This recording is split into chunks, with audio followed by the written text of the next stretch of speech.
And so the first step in starting a successful business of any sort is to have clarity of purpose. And I think the second step is people will talk about marketing, and marketing is important, but marketing is only effective if you love what you're doing, you care about the people for whom you're doing it, and you're committed to helping them. If those things are in place, if you love what you're doing, you care about the people that you're helping, and you're committed to helping those people, then marketing can shine a spotlight on that, and you can share it with the world. Hey, I'm Armando Leduc, producer, film actor, and owner of Leduc Entertainment. I have chosen a life off the beaten path and wanted to find others that are doing the same. Spaghetti on the Wall is a show based on all of the years that I've thrown spaghetti on the wall and nurtured what stuck. We will share fun stories, ideas, tips, tricks, and more. Welcome to Spaghetti on the Wall.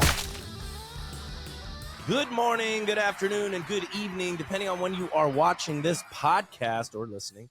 Spaghetti on the Wall, ladies and gentlemen, back with another one. Clarke Speaks is in the house. Hey, Armando, how are you? I'm good, man. How are you? Excited to be here. Yeah, man, it's good to have you here. So let me tell you about Clarke a little bit. Met Clarke at a mastermind called 8 Figure Firm. And man, I saw how he scaled his law firm. Super smart guy. And I was like, look, we need to get you on because I really want to talk about, how you handle these catastrophic cases that come through, how you're sort of helping people get their life back together after, these traumatic experiences. Would love to talk about, scaling, how to scale a business. And then I want to talk about leadership. So let's pop into overcoming adversity. And maybe you can tell me some stories of some people, could be you, could be some people that you've helped on like how, and you don't have to mention names, of course, but like, tell me a story of somebody, their experience, what happened to them, and then how they like sort of put their life back together. Sure, yeah. So I guess, you know, first it was probably my own experience. You know, growing up, when I was a kid, um, my dad left when I was 9, I think it was, and kind of left my mom and my brother and I, and we kind of had to figure some things out. And my brother and I both had to get jobs, and we knew it was going to get tight financially.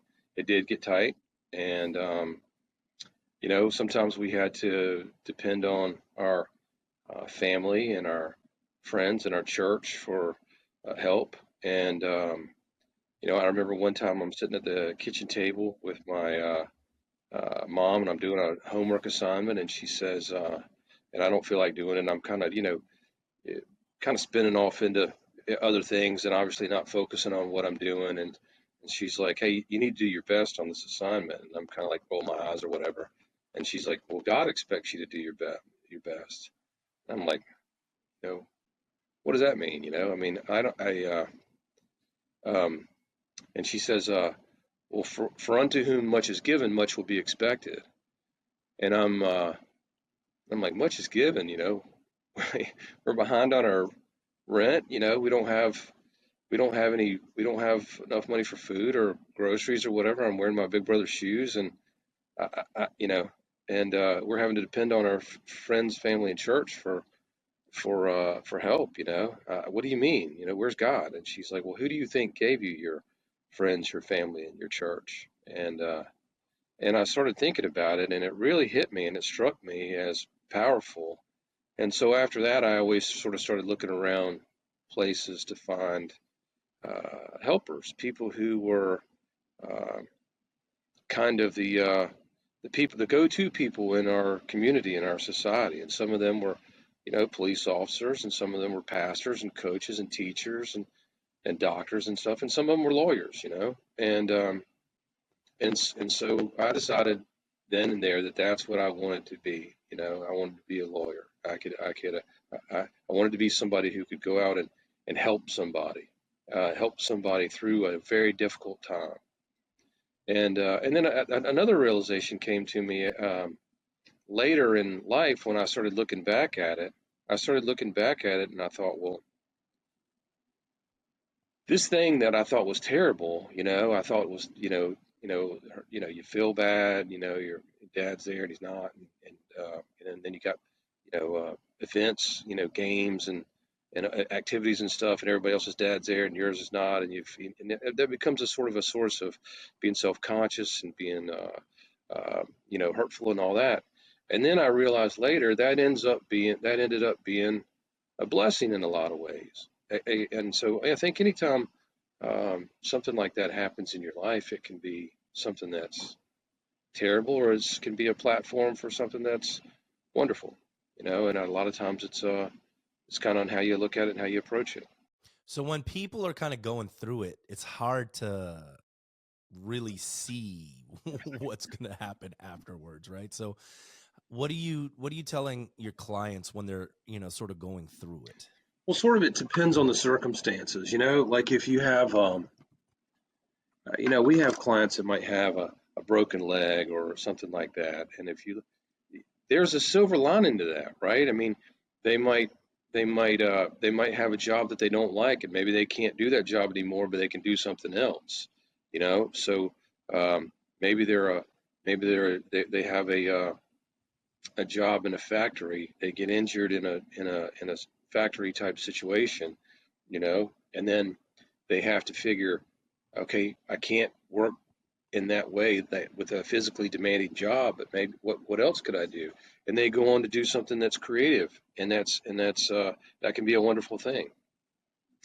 They go on to do something that's maybe sales oriented or whatever, and they have a talent for that. That can be fantastic.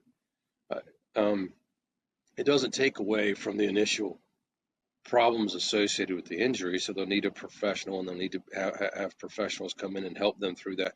Medical professionals, maybe legal professionals, and ultimately financial professionals to help them through that situation. But in terms of their own personal journey, it might be a good thing.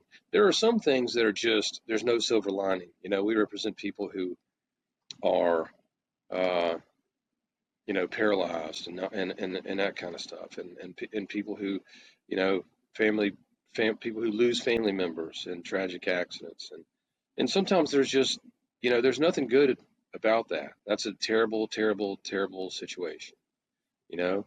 But then it becomes a situation. Okay, well that situation happened and we can't change it.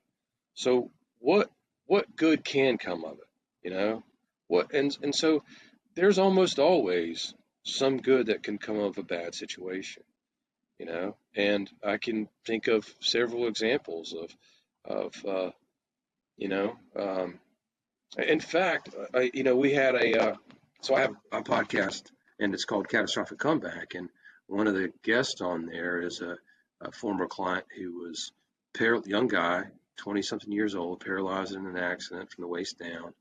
And I've always just been amazed by this guy ever from he took his time to process it for sure. But then he sort of, I talked to him about it and I said, "Hey man, how did you get through this?"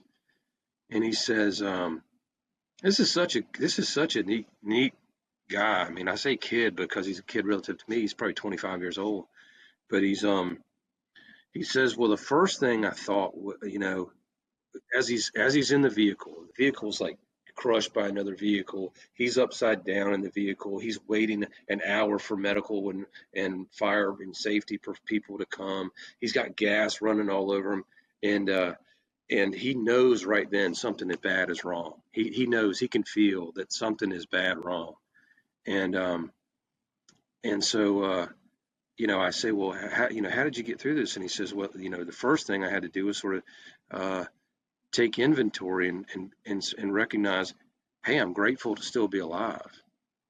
I'm look at all this wreckage, look at all this carnage. I couldn't be here. There's a real chance I couldn't be here right now. And so I thought that was interesting. And then he sort of talked about the process of giving himself some time and some space to, to grieve and to recognize and to deal with the situation that he's got to face.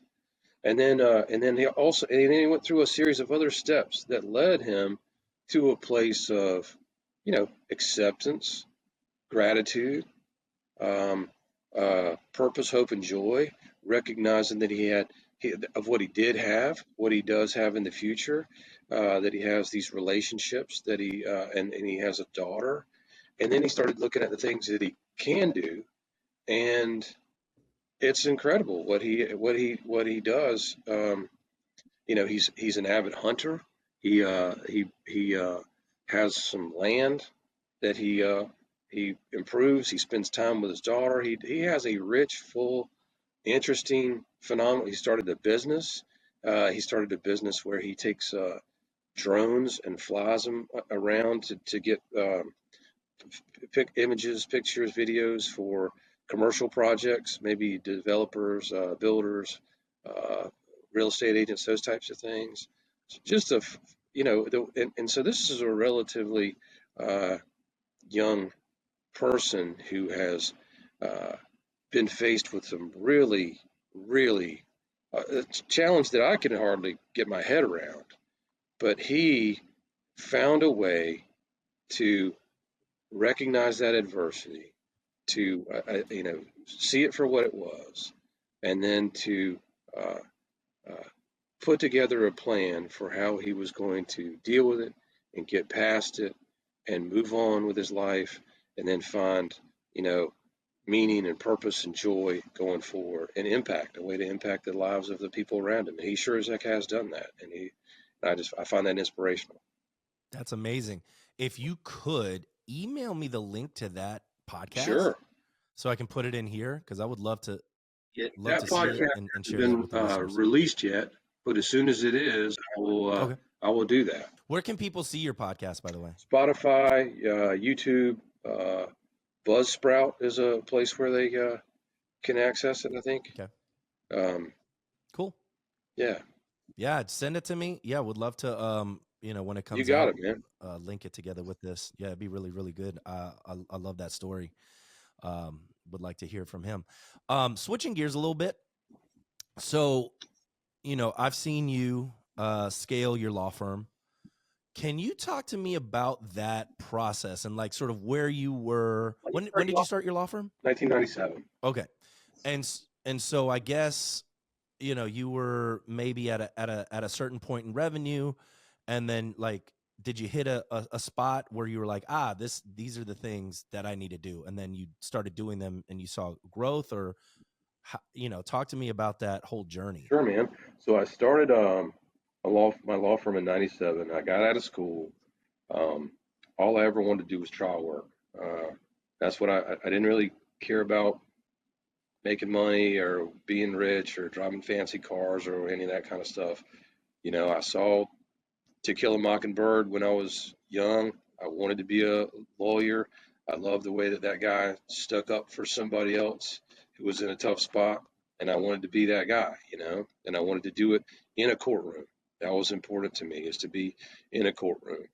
And so I started a firm when I got out of school, and I did criminal defense. I did it for a long time. That was sort of my passion, and that's where I developed all my trial skills, direct and cross, and jury selection, and opening and closing, and all that. And I loved it. I did that for 15, 20 years, something like that. I was in the courtroom every day for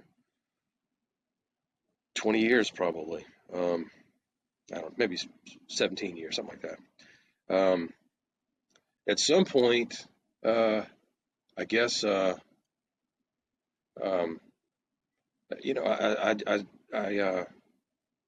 I decided that what happened is I had kids, right? And I was involved in a federal case that was really dangerous, right? It was gangs, and the guy tried to murder his previous lawyer's family and all this. And it's the height of criminal defense, right? And it was on the cover of USA Today and stuff. And I was like, they asked me to represent the guy, and I was like, and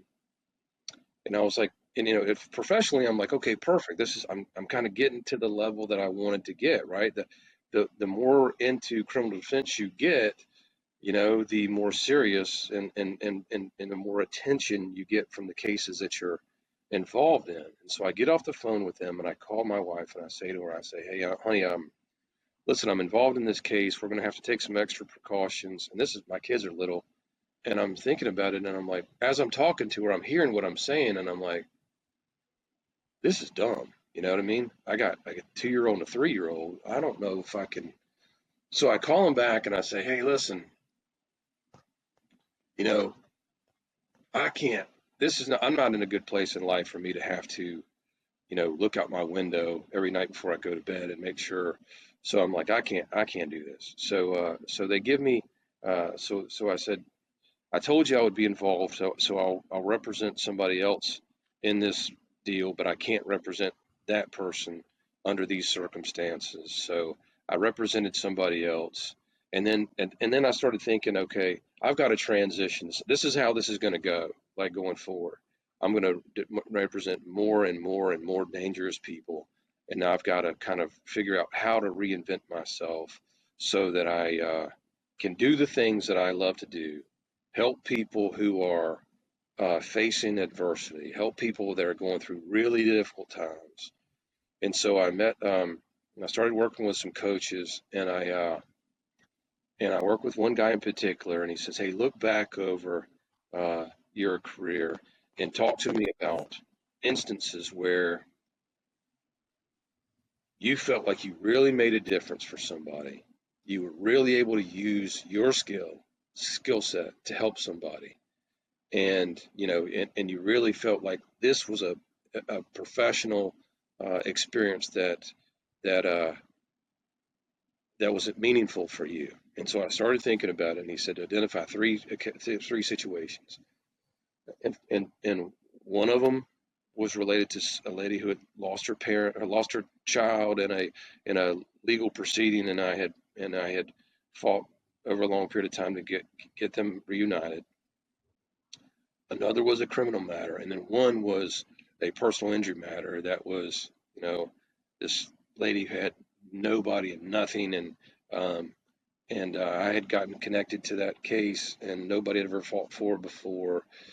She was a drug addict. She was a prostitute. She was you know, and so when she came into and so I had started to represent her. She was seriously injured in a catastrophic sort of trucking accident, and she was, it had been a couple of years before, and she was in the process of recovering, and I tried, and I got in and started representing her.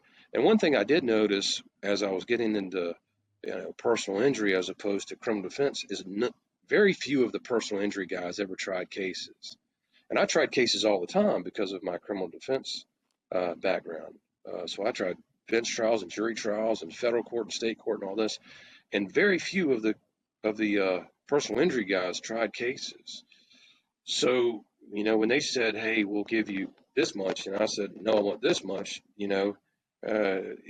they expected me to go, "Okay, well, I'll take this much," and I didn't. I was like, "Okay, fine, we'll go try the case." And so, eventually, we did get a good result. We got a real good, and anyway, so that was so. Looking back at it, I was like, "Hey, I really like that. I felt like I had fought for somebody. Somebody needed my help.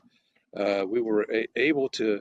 I learned a lot. I was able to use my skills, and I found that to be a rewarding experience because, at the end of it, when she said thank you, it was genuine, and and I got the impression that nobody had ever fought for her like that before, and that made me feel good and professionally satisfied. So from that, I started getting into what I do now, which is personal injury. Wow.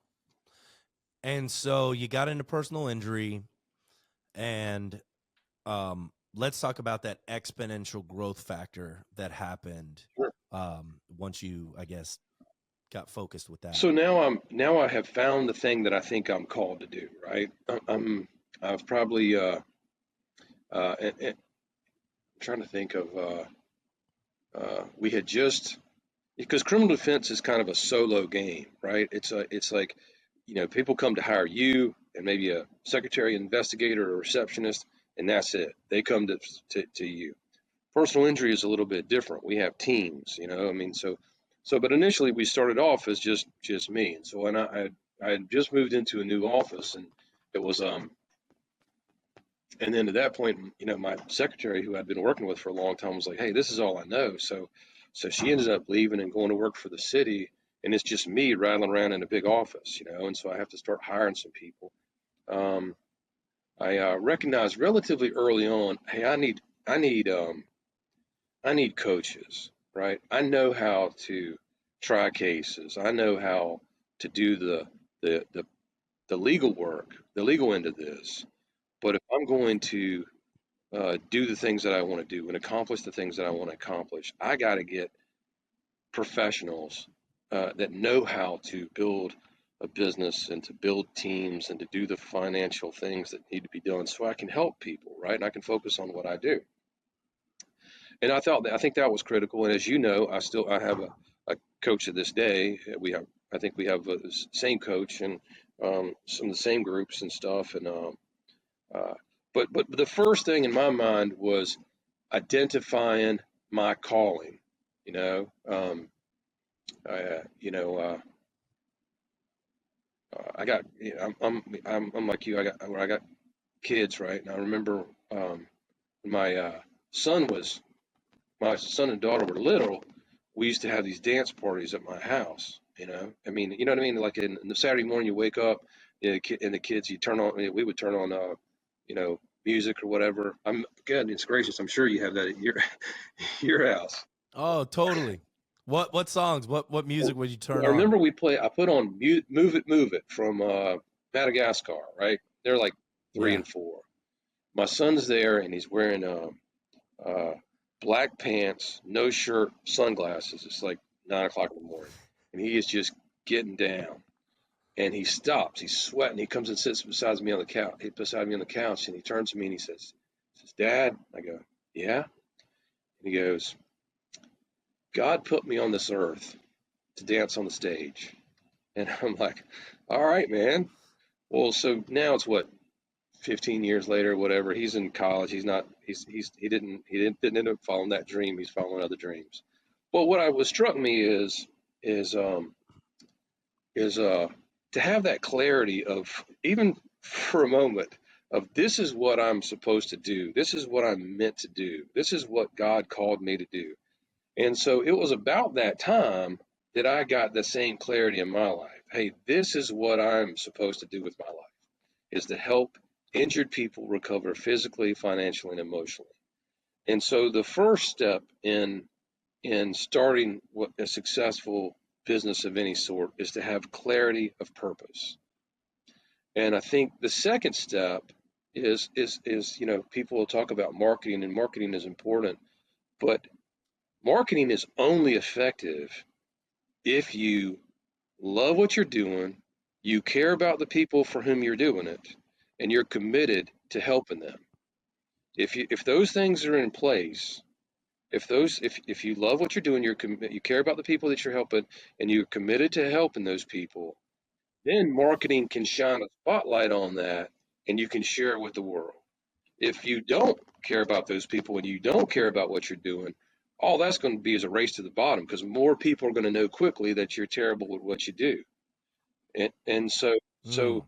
the first thing, clarity of purpose. The second thing is commitment and caring and love. And if you're good at what you do and you care about what you're doing, you know, then, people will come and you can start using some of these kinds of, uh, you know, ways to get your name out, you know what I mean? And then the next thing becomes, you know, uh, marketing and team building and leadership and developing leaders within your organization, financial knowledge, financial experience, financial coachings, because then the rub becomes, okay, I'm growing, right? But I got to add people. And so if you add people, and then okay, do I have enough money to pay the people? And then I've got to add marketing, and then I've got to pay for the marketing, and then I've got to, and then that gets more, cases, and then the question becomes, okay, can you still take care of these people? Do you grow to, are you growing too fast? And so all those things working together produce challenges, and so that's to me why it's so important to have two things. Number one is coaching, and so for me that's Luis Scott, and I have had other coaches in the past, and but he's the best that I've had. And then the other thing is leadership, right? Um, there's some few things that I'm really good at, and then there's a lot of things that I'm not. So for me, it's become important for me to have people around me who are really good at what they do. And so that's where we are now, is we have people who are, you know, really good at all these different parts of this process, right? My marketing guy is phenomenal. My, managing attorney, I trust him with my life. Give you an example. I had a health issue recently, and it worked out great. But I thought I was going to, I was like, hey, this might not go well, right? So I spend, um, a couple of days with my managing attorney before that happened, just to be like, hey, if something happens and something goes wrong here, I want this operation to continue.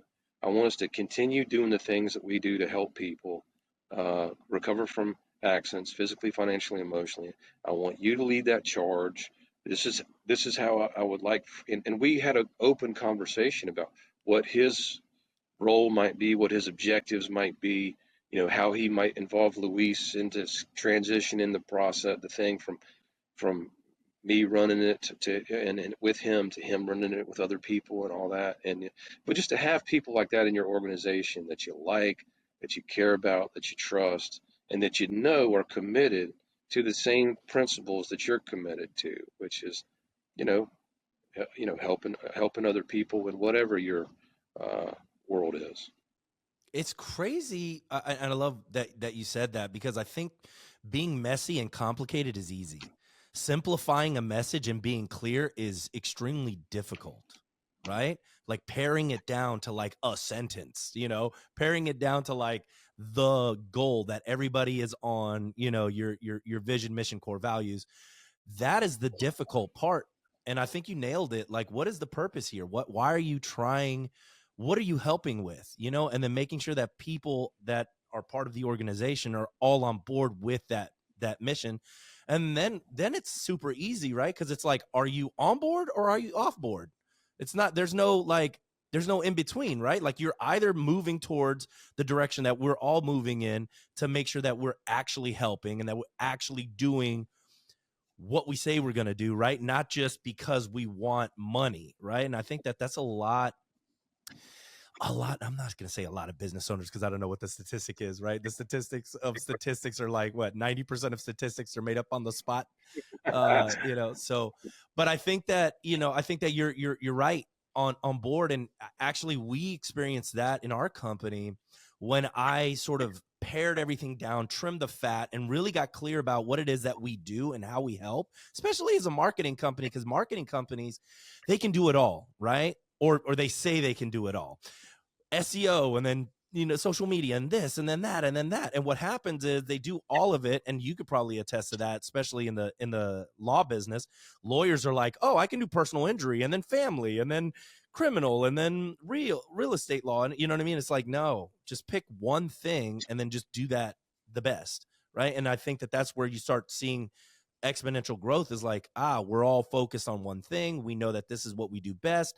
Everybody get on board. Okay, boom. Now we can go to the moon, right? Would you A agree? hundred, man, 100%. I remember, like this is this is our these are our mission, vision, values, right? I keep it beside me all the time. It's posted on my wall over here. It's everywhere. But this isn't the first draft of this thing, right? Like, somebody told me to do mission, vision, values, what, 15 years ago, you know? And so I go, okay, I'll do the mission, vision, values, right? Like, but where do we get to the part where we talk about making money, you know? And they're like, do the mission, vision, values. And I'm like, yeah, okay. At some point, this was when I started working with Luis, you know? This was like 2 years ago, 2.5 years ago. Um, I mean, you know him. He's not going to let it go until we get this thing done, right? And so So then I sit down with my, one of my most trusted guys, and we sort of start thinking about it. Okay, and we spend a couple of, man, I don't even know how long. It was days just ripping it down to the studs, going, what is it that we do? What is it that we want to do?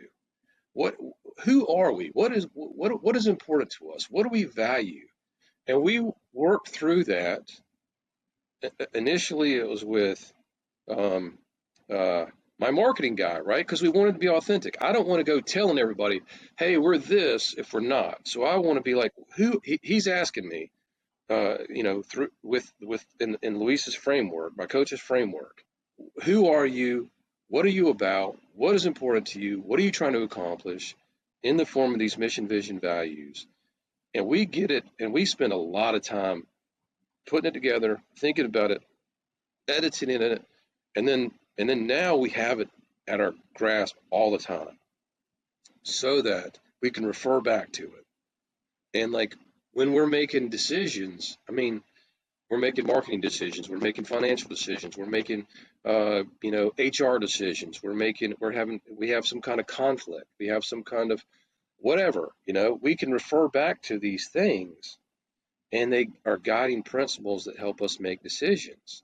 They're a compass that help us going forward, and then they're a way to look back and evaluate our process. So they have enormous value, and in the middle, they, like you said, they provide alignment for the people who are on our team, so that we're all rowing in the same direction. You know, now as I'm telling you this, I realize this is a work in progress, and we need to be better about it. I know what it is, but what about the people we hired last week? You know, do they have a copy of it on their desk? Are they using it every day? Are they using it to help make decisions and to take care of people? I don't know, but I need to know. So I can't overemphasize. So Val and Stephanie, um, who are people that work with the coaching agency that I have, were militant about making sure that we got this piece of this thing done. And I there's no way to overstate how important that has been for. And I heard it my whole. So people ask me about this stuff, and I say mission, and I can see the same. They glaze over. Okay, we've got a mission, vision, value. No. It has to be it has to be real. It has to be authentic. You have to have sweated and bled over the thing, and it's got to be authentic, and it's got to be alive, and it's got to be used on a daily basis. If you get to that point, then you have alignment, which is what you're going, and then you're all rowing in the same direction, and then you have, you know, responsible growth in a way that is good, because you are taking care of the important things along the way, which is your clients and your team and that sort of thing. I mean, and then to the point where this past year, um, when I went back and I went through it in January, first week of January, I went through it all. I'm like, okay, I'm really happy with this. And then I start thinking about, at the end of the year or the beginning of the year, you start thinking about, okay, your goals and your personal goals and your personal life and your New Year's resolutions and all that. Well, so I go, you know what? I've heard this before. I have to do one of these for my personal life. So I went back and did my mission, vision, values that are very closely related to my professional mission, vision, values. And then I would put together my goals. And they're a little bit different, because instead of it being, related to, team building and HR and leadership and all that kind of stuff, it's more like the fitness and food and, fun and family and those kinds of things. But they are written goals that I can refer to anytime, and I do refer to them regularly, to make sure that at the end of this year I have done the things that I wanted to do, and then I have professional and personal alignment. I love it, man. Clarke, where can people find you, man? So I'm in North Carolina. We have offices in Wilmington, North Carolina, and in Charlotte. We'll be putting an office in Fayetteville sometime soon. And but we have cases all over North Carolina. But I'm currently in Wilmington, North Carolina. Speakslaw.com is our website.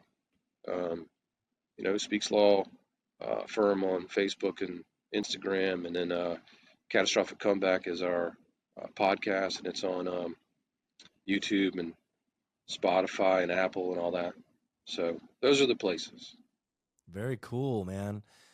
Such a pleasure talking with you today. Such a wealth of knowledge. I really enjoyed the stories. I think those resonate, especially the story of the gentleman who you've helped that was paralyzed. I mean, that's a powerful story. I really want to see that or listen to that. Is it video and audio? Yes. Your podcast? Yeah. Okay, cool. Yeah. We're going So to have yeah, more of I those can't wait kinds of to. stories that are just unbelievable, man. When you get in and start hearing from these guys that have accomplished so much after something so terrible, it is inspiring for sure. No doubt. Clarke, thanks so much for being on the show. And we'll be in touch, obviously, and I'll let you know when this podcast comes out. And my pleasure, Armando. Great talking to you, my friend.